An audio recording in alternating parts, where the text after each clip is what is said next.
to you. You were number one on television, and all of a sudden we're doing this interview, but we'll get bigger ratings using this crazy forum that you're using than probably the debate or competition.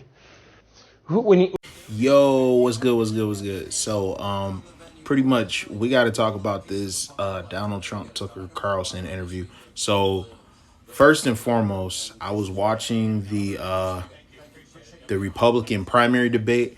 I had no idea that I knew that Donald Trump was getting interviewed by Tucker Carlson tonight. I didn't realize how petty Tucker Carlson was by trying to air it 5 minutes before the debates began.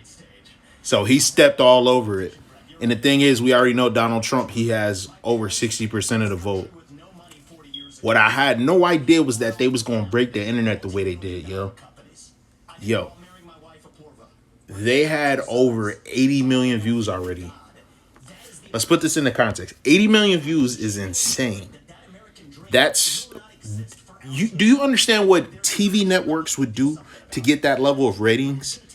So the Super Bowl, which is like the biggest event on television all year, this year it did 113 million. Mind you, people have gone to sleep tonight already, have not seen that, probably plan on watching that interview on Twitter tomorrow. So it's still going to do numbers. It still can trump the Super Bowl.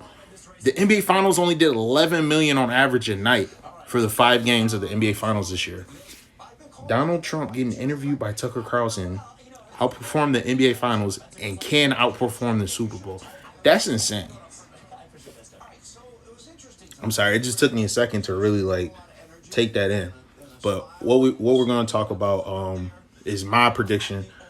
So we already know Donald Trump probably going to win the primary. He's up by 60 points.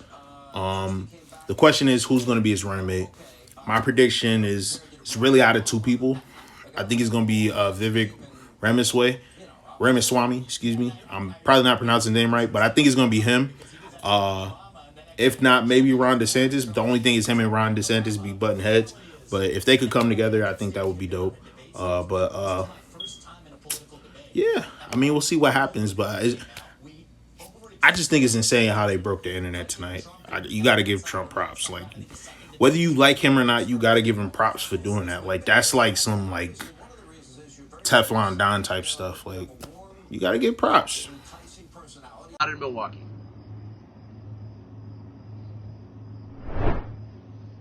Mr. President, thanks for joining us. Thank you. Why aren't you at the Fox News debate tonight in Milwaukee? Well, a lot of people have been asking me that, and many people said you shouldn't do them, but you see the polls have come out, and I'm leading by 50 and 60 points.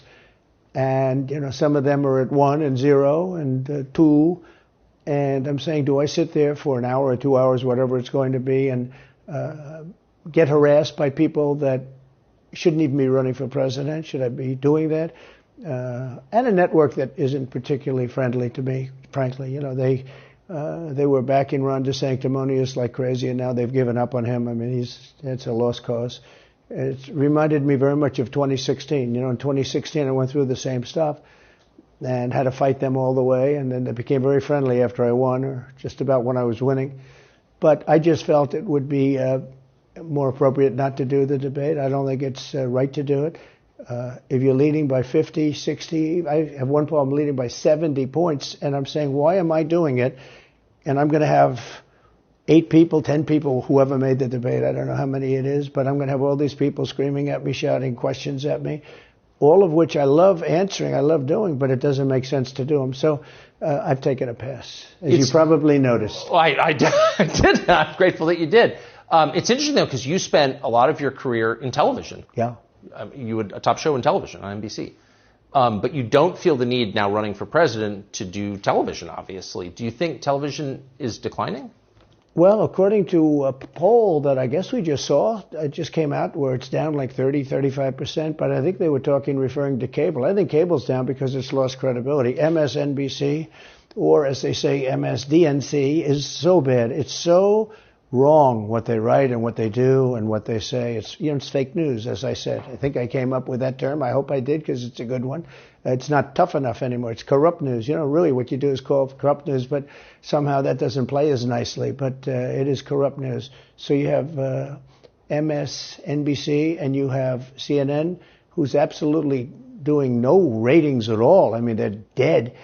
But they're doing none because they don't have credibility. They really don't have credibility. Fox is way down, as you know.